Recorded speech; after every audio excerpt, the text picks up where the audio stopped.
வணக்கம். பாய்ராய் தமிழ் உறவுகளுக்கு இந்த பதிவு வந்து பாரிஸ் 19 லூமியர் என்ற இடத்துல இந்த பதிவு இடம்பெற்று கொண்டுகின்றது. ஏனென்றால் இது வந்து ஒரு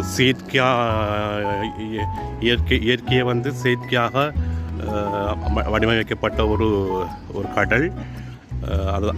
அது சம்பந்தமான பதிவு.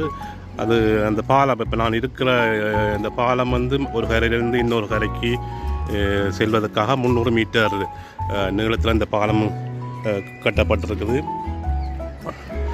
இது வந்து இது பாலத்தின் மறுபக்கம். இந்த பதிவின் முக்கியம் என்னென்னா, எங்கள் நாட்டை பொறுத்தளவில், இலங்கையை பொறுத்தளவில் அங்கே வந்து நாங்கள் இயற்கையெல்லாம் அழித்து கொண்டிருக்கோம். என்ன, ஒரு பக்கம் காடு அழிவடைது, ஒரு பக்கம் குளங்கள் நதிகள் எல்லாம் மூடப்படுது, மறுபக்கம் மணல் அள்ளி விற்பனை நடக்கின்றது.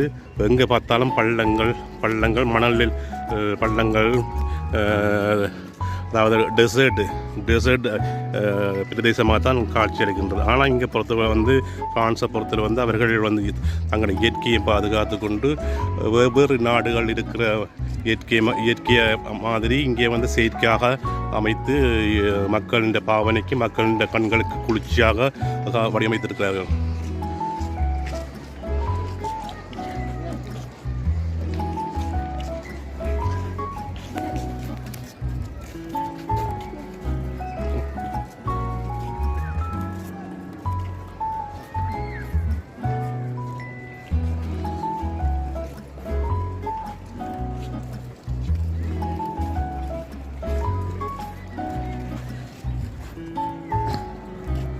இது இந்த கடலில் ஒரு பகுதியில் வந்து குழந்தைகள்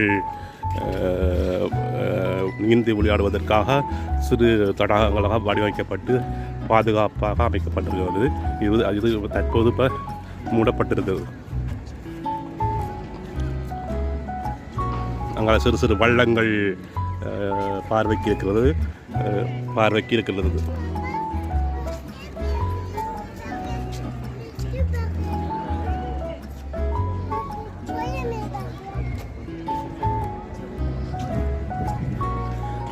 நன்றி, வணக்கம். இதோடு இந்த பதிவினை முடித்துக் கொள்கிறேன்.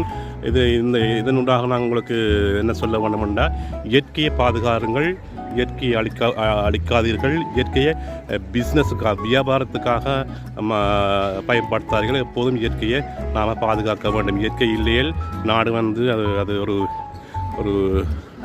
டெசர்ட், அதாவது உயிரினங்கள் வாழ்வதற்கு தகுந்த நாடாக இருக்க முடியாது. ஆகவே எல்லோரும் சேர்ந்து செய்வோம், இயற்கையை பாதுகாப்போம். நன்றி, வணக்கம். ப்ளீஸ் இந்த சேனலை வந்து சப்ஸ்கிரைப் பண்ணுங்கள். தொடர்ந்து இதில் போகிற வீடியோக்களை பாருங்கள். நன்றி, வணக்கம்.